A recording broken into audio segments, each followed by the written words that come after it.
Here's something kind of ironic. Coachella was created in 1999 as a response to overpriced concerts. And now, 26 years later, not only has it turned into the influencer Olympics, but one of the most expensive music festivals that you can go to. Went to my first Coachella this year. Here are my takeaways. Festival is expensive. It is probably the most expensive festival I've ever been to. And that is saying a lot because I've been to over 20 festivals. Everything else surrounding the festival is expensive, like Ubers in and out, food at the festival, drinks at the festival. For example, my friend and I split a chicken tender plate, 2 chicken tenders, for $23. Influencer Sophie Rain shared that she spent almost $200,000 going to Coachella. How much does it cost to go to Coachella with receipts? So obviously I am not a brand friendly influencer, so I had to pay for Coachella all on my own. And I'm going to Coachella with the entire bop house, the assistants and stylists, so I had to get 12 tickets. We got 12 artist passes and a table at the main stage, and it ended up being $67,980. You guys know me, so obviously I booked a private jet, and a round trip to Coachella Valley cost me $37,498. We originally had an Airbnb booked way in advance for $29,000, but they canceled on us 3 days before the event, so we had to book another Airbnb, and that total was $83,375. And as I said prior, I got a stylist, and all of the clothes that she got me ended up totaling to be $5,000. So the total cost for 3 days at Coachella is $192,845.86. Do you guys think this is worth it? $67,000 for 12 tickets and a table. So that's around $5,600 each just for admission. It doesn't even include the travel fees, the housing, the clothes, etc. That's a lot of money. So it's not surprising that the video was poorly received by many of her viewers. Even some of her long-term supporters were kind of ticked off by this. Spending $83,000 on an Airbnb and bragging about it is so insensitive. I love you, girl, and have always been a huge supporter, but please don't be blind. That could literally pay someone's rent for the rest of their life. But she's only one of many people spending amounts of money that quite literally could have gotten you a house. I spent almost $250,000 at Coachella this weekend just on transportation, tickets. We got scammed on our first round of bands, which was like $27,000. Had to buy bands the day of, artist bands, that were like $10K to $12K each. Was it worth it? Probably not. But do I regret it? Absolutely not. And now I might go to weekend too. Who knows? And I already know what some of you are gonna say. $200,000 for a house where? That can't get you any house. I don't know where you guys live, but $250,000 in my state can absolutely get you a house. Is it gonna be a mansion? No. But it'll get you walls, a roof, a backyard if you're lucky, which is why it's kind of insane to watch people spend that same amount on a 3-day festival. People are over here mad about how much money are people actually spending only on a weekend for Coachella. $200,000 is apparently what they're spending. I'm not jealous because I can make that in like, what, 60 years? Probably 70? And before anyone says, oh, well, you're just broke. Yeah. And that's why I'm qualified to speak on this. I get that you're rich and everything, but respectfully, shut up. I don't want to hear about it. You spent starter home money to stand in the desert for 3 days, and you want me to give you a pat in the back for it? Someone said, wow, sick bro, sweet man, you're the man, bro. I mean, congrats on your $200,000 weekend, but inflation in the United States has increased over 50% since 2009, while the federal minimum wage hasn't moved a cent. So yeah, people are gonna side-eye that a little bit. Many people can't even afford basic necessities, and it's not because they don't work hard. So please read the room. A pound of ground beef, the cheapest available, is now more than the federal minimum wage. One of the reasons that I shop at places like Costco is because I can afford a membership, and I buy in bulk because that lowers your cost per pound. But of course, poor people are penalized because they can't afford to buy in bulk. And don't even get me started on the gas prices. Why is gas... Okay, well, we know why, but gas is so expensive right now. Rising gas prices expected to hit record highs this week, which may already be forcing consumers nationwide to drink less gas. $4.50 a gallon? I mean, come on, I can't afford to drink that. I actually had to move closer to my job recently because it was taking me like 2 hours to get there every day. It was a total nightmare. But luckily, now I live close enough that I have the privilege to be able to bike to work, and I'm loving it. So instead of wasting so much money on overpriced gas, I get to use that money on things that I actually care about, like my jewelry that I get to wear every single day, and I know it's worth every penny, which is why I'm really excited today to be partnering with Ana Luisa. I've always loved gold jewelry, but my skin is really sensitive and a lot of pieces either irritate my skin or I just feel like I constantly have to baby them. I can't wear them to shower, I can't wear them to sleep or to the pool.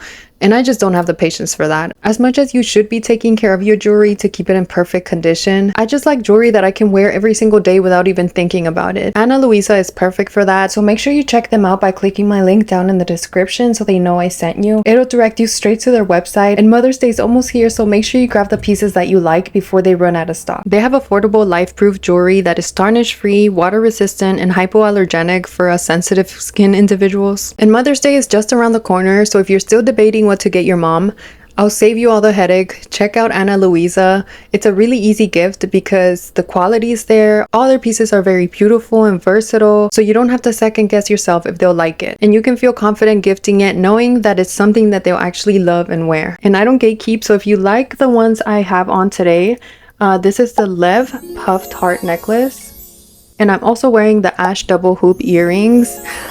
These are some of my favorite pieces, but Ana Luisa has a very good selection of necklaces, earrings, rings, bracelets. I'm mostly a gold girly, but they also have metal options for gold and silver lovers. I love that with Ana Luisa, I can actually live in the pieces, I can shower in them, I can sleep with them, I can wear them every single day and they'll still hold up. They're super high quality, but way more affordable than some of the other good quality pieces that you might find. And everything is backed by a 2-year warranty, so if for any reason you're unsatisfied with the quality of your purchase, their 2-year warranty has got you covered. One of the best parts about their jewelry selection is how easy it is to mix and stack the pieces, and I love how they all layer together. And I can wear them every day with more casual outfits or dress them up for special occasions too. Check out Ana Luisa pieces for yourself. You can scan the QR code on the screen, or you can also click the link below. It'll direct you right to their website so you can browse all their pieces. And thank you again so much to Ana Luisa for sponsoring this portion. And now back to the video. And I'm not against people being transparent and sharing how much things cost. It can actually be very informative sometimes, but this isn't a realistic price breakdown. This is how much do rich people spend at Coachella. Most people aren't getting there via private jet and renting an $80,000 Airbnb. Most people actually have to save up for a very long time to even be able to afford the most basic package. And the part that Sophie forgot to leave out of her video is that this trip for an influencer, it's a business expense, it's a tax write-off, it's an opportunity to make lots of content and monetize from it, even if she didn't get sent there for free by a brand. So I don't care if I don't get invited to another Coachella after this video, but here's everything that influencers don't tell you about Coachella. Some people don't know this, but some influencers actually get paid to go to Coachella and have everything for free. So I've seen influencers get paid anywhere from like 10 to 20K. I got invited with a brand. I'm with SeatGeek, which is so exciting. You're invited to go with a brand. The brand will pay for not only your wristband, which is usually one of the nicer wristbands, like a VIP, or like the artist backstage wristband. 2, they'll pay for your hotel and flights, and some will even pay for like Uber codes and food. A lot of the influencers have deliverables to do, so that means they're posting either stories tagging the brand, actual videos that you see on your feed. It sounds so fucking dystopian, but at these influencer only events and gifting suites, alcohol's free, food is free. They call it the Influencer Olympics for a reason. TikToks are being made 24/7, people are vlogging, taking pictures. But regular people see these influencers and feel like it's normal for a person to spend $15,000 to attend a music festival. That's not normal or realistic for the everyday person. It actually makes no sense financially unless you're outside of a certain tax bracket. Everyone keeps asking why I'm not at Coachella or why I didn't go, and I just never had a reason to want to go. But if Justin Bieber performs his old music, which I'll find out tonight, I have a table on hold. It's only $37,500 for next Saturday for Coachella. Girl, only $37,000? What? Like, what do you mean? That's definition of out of touch. Someone said acting like $37,000 is $37 is wild. Yeah. Spent $800 on Nobu at Coachella and have absolutely no regrets. Okay, that actually looks like a lot of fun. I'm a little jealous. But $800 though? I'm just saying. I would imagine that something like Nobu tastes better at a restaurant where it's actually fresh and you're not sitting in like 100-degree heat. I honestly didn't even know that Coachella had food like this. I thought people were just living off of fries, you know, carnival food, things like that. But honestly, if you have the money, who cares, right? Live your life, eat your $800 sushi in peace, I'm not mad at that. The issue is that a lot of people doing this don't actually have the money. They're doing it because they're being influenced and living in this YOLO mentality. And that's just a financial regret waiting to happen. What people are actually paying at Coachella 2026. Loaded fries, $28. And it looks like there's caviar on these fries. I hope that's caviar because $28 for potatoes, that's a scam. Charging locker, $89. This one's kind of sneaky because I don't really think it's optional. Because if you take your phone, it's gonna die within 3 days. And you need your phone. So now you're basically sneaking in a mandatory $90 fee. And hopefully you can split it with some friends. But still, why does charging your phone cost more than a whole monthly phone bill? Last minute tickets, $3,000. If you had to get last minute tickets, did you even really want to go? Did you even think about going? Or you're just doing it because of FOMO? $24,000 plus for a house and rental. Yeah, no. I'm good. I'll be on the ground in my tent. Do you know what $24,000 can get you? Just to put it into perspective, my whole house, my whole home costs less than $24,000 for the whole thing. Now, granted, I live in a camper, so it's not luxury living. It's more like a tiny home. But you know what? At least I own it and I get to sleep here for longer than a weekend. $34 a slice of pizza. And this pizza doesn't even look like it has caviar in it. What about it costs $34? Okay, this is one of the craziest ones to me. $17 for a cup of coffee. At that point, you're just capitalizing off of people's caffeine addiction. Because if I was staying there for a whole weekend, I could not live without coffee. so I would have to pay that. What other options do I have? And of course, you also need a place to stay unless you're planning to sleep in your car all weekend. So let's see how much people are spending. Everyone's been asking, Paloma, how much did you pay for this 3-night stay for Coachella at the Bedbug Inn? Okay, everybody please leave your guesses. Remember when I told you the other hotels over an hour away from India were $9,000 plus? Yeah, no, I said no thank you. Let me tell you, let me do the quick math real quick. In total, I spent $1,855 for 3 nights at the Bedbug Inn. It's actually a Best Western Inn, which is like fine, but that's really cheap compared to $9,000. It was $1,529 pre-tax, which comes out to around like $500 plus a night, which is still crazy for bugs in the juice machine. But it was a more affordable, and it was over an hour away from Coachella. Bedbug Inn, but. No, seriously though, that's a lot of money. That's way more than what it actually would be. But I guess it is one of the cheapest ones I've seen. So considering that, it's actually not that bad.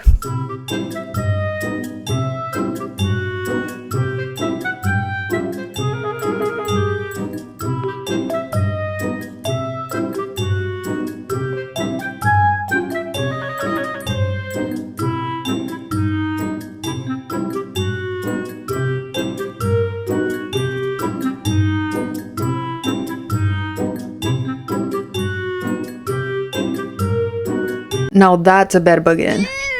That looks like a nightmare. And you're paying $1,000 a night to be there? I don't know, guys. I know it's probably one of the cheapest hotels you could find, but at that point, I'd rather just camp out. I actually saw some campsites that don't look too bad, but I get it. Some people don't like camping. Even the idea of camping out sounds miserable to them. So they rather pay a lot more for the convenience of a shower and some air conditioning. This is your reminder to not wait until the last week of Coachella to get an Airbnb. What do we got here? We got a trailer, 4 nights. What do we think? Couple hundo, $12K. $12K to stay at the Imagine. Now, fucking imagine paying that much for a trailer. Hey, everybody relax. We got a pool. We can take a dip for $219K. Bitch, that's a fucking Lamborghini. That's more than Bieber's getting paid. Bargain alert, 4 nights, campsite, $360. Tent not included. You mean grass? You mean I could be homeless for $360? I could lose money to be homeless? Someone said, for $12,000, go buy your own camper. Exactly. At that point, why are you paying for the experience of owning something when you literally could just own it? Go buy a camper, use it for the weekend, and then sell it if you want. At least you'll get something back. Who is actually paying this much? Well, I guess people are paying that much because that's the whole reason why they can charge that much, because there's demand. People are paying that much. And this guy said, this is your reminder not to wait until the last minute to get an Airbnb. But actually, a lot of people did book months in advance. They did everything right, but their reservations were still being canceled because the hosts were realizing that they could relist it for a lot more money. Coachella Airbnb owners are canceling pre-booked rentals to charge more to last-minute groups. This has happened to several of my friends who have booked places for thousands of dollars. This one, for example, $7,500, 3 months in advance for 4 nights. The owner canceled just last week, which is 2 weeks before the festival, by saying he sold the house. Then he relisted it for 2.5 times the price on Airbnb the next day. Same thing happened to another friend here with miraculously the same excuse for a completely different Airbnb that was again relisted after being canceled. Okay, Airbnb, let's go over their new options. Oh, here we go. Their options are a camp in someone's backyard for $2,000, no tent included, of course. Oh, wait, here you go. We can get a smaller house, 2 bedrooms for $22,000 for 3 days. $22,000 for 3 days for a 2-bedroom. What the fuck? Oh, here's an option. 9 bedrooms. This is a good size. Oh, wait. $132,000 for the weekend for 3 days. You can buy a place in some states for that. Airbnb, this is wildly against your policy and you need to do better. And I don't think that's fair at all. There should be some sort of protection to protect customers in this situation. But at the same time, what can you really do? It's their property and technically they can charge whatever they want. And that's the problem. They know people will pay it. They're banking off the fact that people are so determined to be there. They'll go in debt, they'll max out their credit cards, do whatever it takes no matter the price. Why I'm not going to Coachella. Because I wasn't invited by any brands and I don't want to spend $1 million to be there. While normal people are paying thousands of dollars to be there, influencers, they don't pay for things, are you kidding? They're just gonna beg brands to take them to Coachella. And this isn't even happening privately, it's very public. People were essentially turning their pitch into content for their page. Do people even care about the content they post nowadays? Do you know how out of touch with reality you have to be in order to cry online about not being invited to Coachella while people are struggling to pay for gas and groceries? Coachella is the biggest music festival in the month of April and there's no shortage of influencers getting free passes to go there. Yet I never thought I would see the day where rich people got online to beg brands to send them to Coachella. These influencers, who literally make thousands of dollars a month, are trying to get on this app and cry and beg like it's Oliver Twist to try to get a free pass to Coachella. And the worst part is that if this actually does work and they actually do get free passes from these brands, these influencers are going to jump on their platforms and promote products that they don't believe in. But because they got free passes from these brands, they're not contractually obligated to promote these products to their fans. Just seeing people crying online about not being able to go to Coachella for free is just so dystopian to me. Like, people genuinely do need a reality check. I think this is a very strange way to pitch yourself to brands, but for some reason it turned into kind of a trend. So the brand we're going to Coachella with kind of ghosted us, and our flight is literally in 5 a.m. and it's 9:30 p.m. right now. I'm still like packing and I'm just gonna go straight to the airport. Like, me and my friend are just gonna fly there. So if any brands want to literally give us a ticket, or if you guys want to give us a house, like, we'll literally take anything because we're coming anyways. We're gonna be there Friday morning. I really don't know the logistics. I really don't know what's gonna happen. I'm kind of stressing out and scared. I even have my Coachella nails done. Like, seriously, this is crazy. If any brand wants to give us flights or accommodations, like literally either one, just let us know. We are very flexible with deliverables. We will do anything, literally. We have our flights already. We're just gonna fly there, and hopefully when we land, there's good news. Please, please, please, guys, tag the brands, please. People were going on TikTok and pitching themselves for Coachella trips in front of everyone when they could have literally just done this in private messages. You do realize you're outing yourself as a sellout, right? You're kind of exposing the whole process in a way, saying, please, I'll do anything, literally anything, if any brand will take me to Coachella. And that's exactly what's wrong with influencer culture now. It's not even about creating content or giving genuine recommendations. It's all about just selling stuff. If you're a brand, this is why you should send me to Coachella next month. I am a content machine. I will plan festival outfits around your brand colors. I'll wake up at 7 a.m. in 104-degree heat just so I can get that golden hour sunrise content. And I'll film, edit, and post before the other influencers even find the shuttle line. If it gets windy, content. If I lose my voice, content. If I get sunburned, content. Bring it on! So pretty, please, can you please send me to Coachella? Please. If you're an Australian brand, this is why you should send me to Coachella next month, and I'm being dead serious too. So many of you brands are choosing the wrong people to send on these trips. You are getting backlash for it, and they're getting backlash too. You can save your PR, and you can save me a lot of money. I get that people are just out here trying to make it. Times are hard. Same. But I don't think this is the way to do it. Do your research, find brands that you actually love, send emails to their marketing team, do your due diligence. At least the people with the slideshows actually put a little bit of work into it and they're kind of cute, so like whatever. But posting a video publicly begging, saying I'll do anything, any brand, just take me to Coachella is straight up admitting that you don't care what you have to promote, as long as the price is right. You will literally sell people a $200 spatula if you had to. So happy to announce that I'm going to Coachella with OxyClean. As a surprise to no one, I will be going to Coachella with my favorite rice cake brand, Ludenberg's. I am going to be staying at the Myers house. I can finally announce who's sending me to Coachella, and it's Halls. I'm being sent to Coachella by Listerine. I am going to Coachella with Earth-rated dog bags. They're sending me. It's such an amazing partnership. You do realize that going to Coachella is not a necessity, right? You don't have to go. But the real question is, if you really want to go that bad, then why not just pay for it yourself? Oh, is it because you're an influencer and you don't want to be part of the poor side of Coachella, sleep in a tent? That's what most people do when they go to Coachella, right? So what's the problem?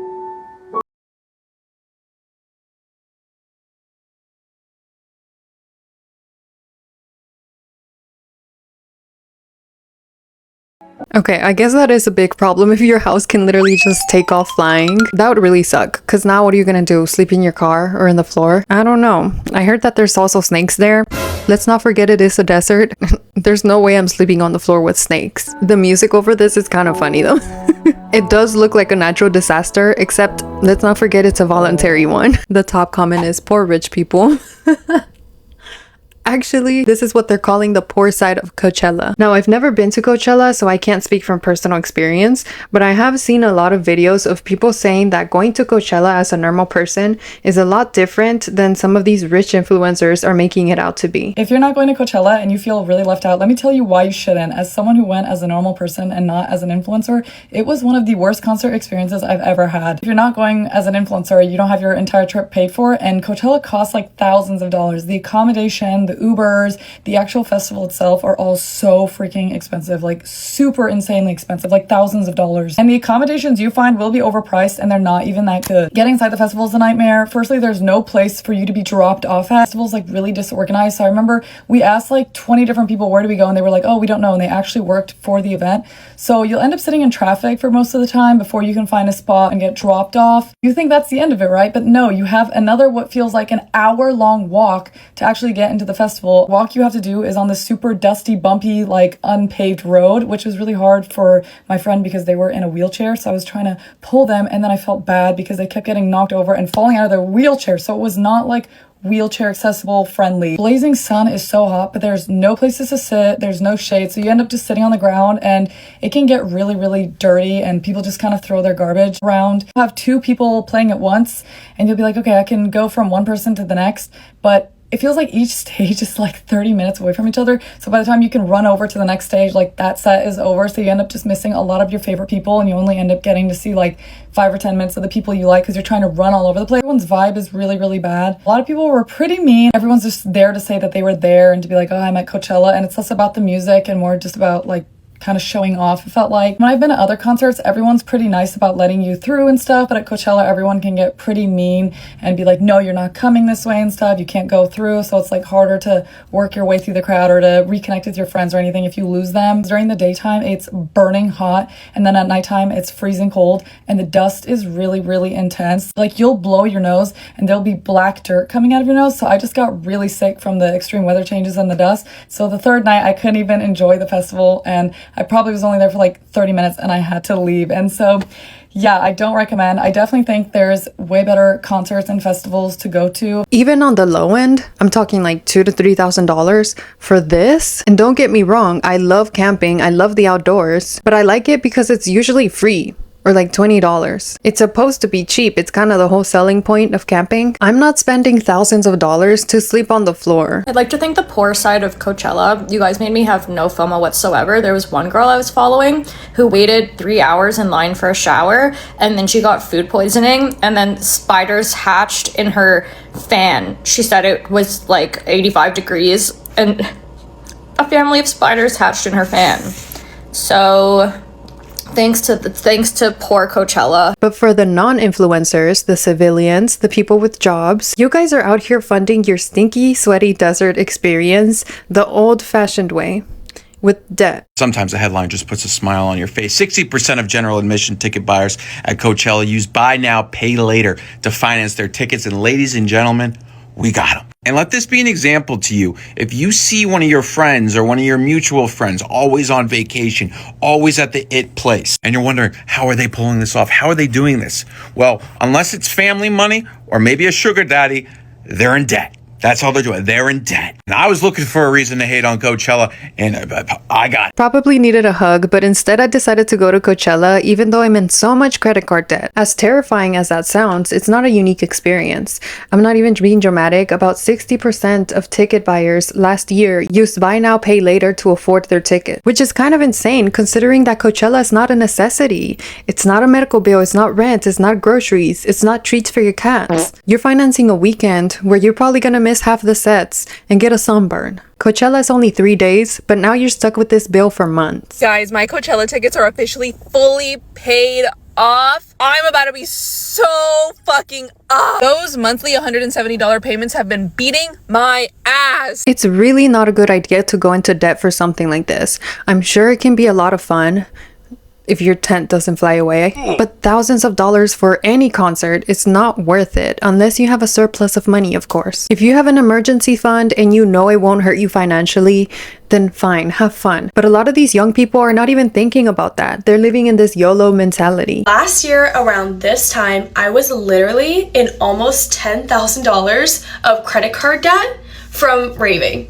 And yes, I know that's insane. How did this happen, you might ask? Around this time, 2 years ago, I got laid off of my corporate job completely randomly, and I could not find a job for so long. So I took a job food running and serving at a restaurant. However, when you start at a new restaurant, you kind of have to move your way up, and the base pay is like 20 bucks an hour. And you get the worst shifts. I lived in West Hollywood at the time, and my rent was $2,200 just for my half of the apartment. My roommate and I tried to break our lease, and it literally was just impossible, so I was stuck in this lease for the next like 6 months. So 100% of my food renting money was going right to rent, and I literally had like $0 to go towards anything else, like food, Wi-Fi, enjoyment, like anything. But if you scroll through my Instagram, you might notice that I literally still went to every single Raven festival happening in Southern California. I still was out every night. I was getting drinks. Like, I just was kind of living my life like this like wasn't happening. But it was so stressful, so shameful, and it honestly put a strain on like a lot of my relationships because it was just like a constant stress that I always had,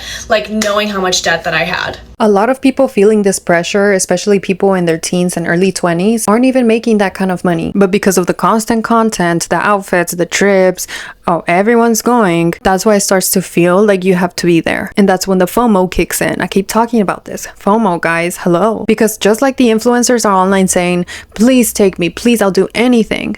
The people that don't have that option, it's like, okay, I'll pay anything. I'll use Klarna. I'll max out my credit card. I'll figure it out later. I feel like Coachella weekend is an excellent time to remind everyone that a lot of people are going into credit card debt to do these things. Like, if you're anything like me, you're living paycheck to paycheck. The only thing I really spend my money on is food.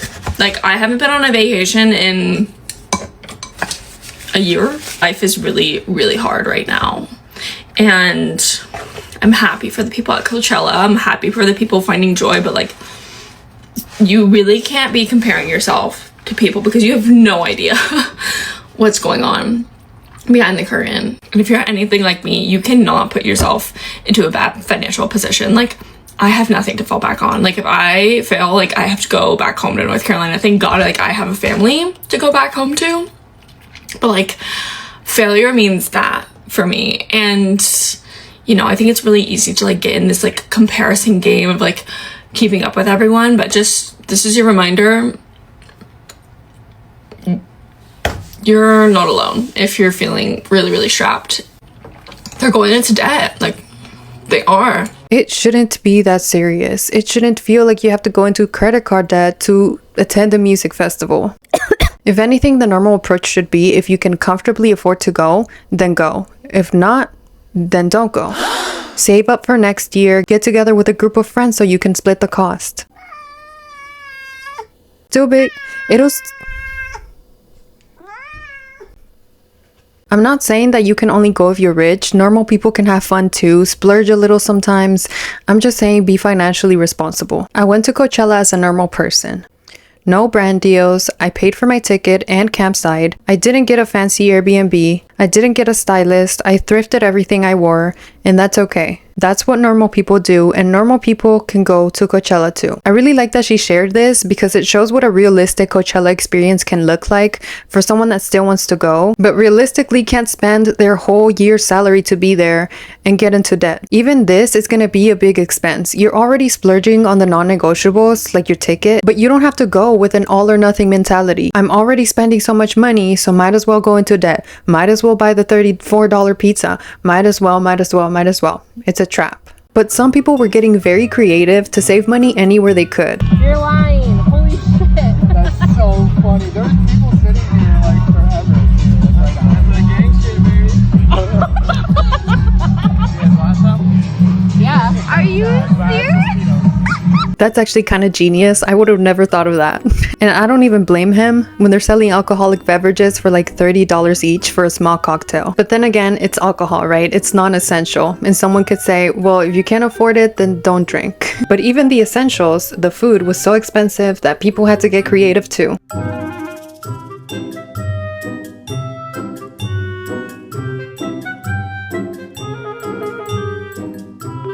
I respect the creativity and I'm glad she didn't get sick, but girl, what if you got sick? Just because you didn't want to spend money on some food? Trust me, I'm as cheap as they get, but it's not worth it to play with your stomach like that. And what if you did get sick? Your entire weekend would have been ruined and there goes $1,000 down the drain. Help me to make a grilled cheese at Coachella.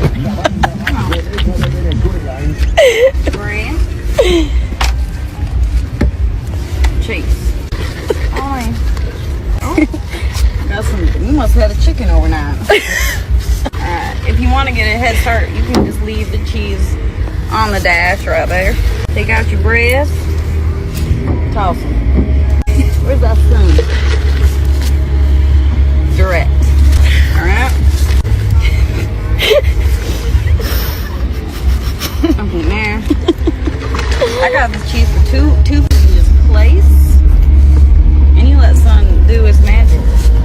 Alright, we'll come back later. Alright, let's go check on her. Ooh, she's cooking them real nice. Ooh. Let's flip this toast. She almost ready. Gotta wait a little bit on the cheese. Ooh. Gotta wait a little bit on cheese. We'll come back. First outfit change to the day. Alright, come on. Let's check on our grilled cheese. Look at that. That's what you're looking for now. Oh, you even got a little char. You can't really see it. That's okay. All right. Let's put that bread. A little squish. A little squish. Ooh, that's nice. Ooh, who needs gourmet? Ooh. Oh. Well, we didn't get cheese pulled, but that's all right. That's all right. This ain't the Ritz-Carlton. This is Coachella. That's pretty damn good. Cheers. Okay, I'm done. Why did she just throw the bread directly on the car like that? So you brought that fancy cheese and sourdough bread, but you didn't bring aluminum foil? Do we not care about the bird poop and dead bugs? Extra protein, I guess. Okay, that's enough for today. Please don't forget to check out Ana Luisa by clicking my personalized link below. It really does help out my channel so I can continue to make these videos. And if you missed my last video, I'm gonna put it up here on the screen, so hopefully I'll see you over there. Bye!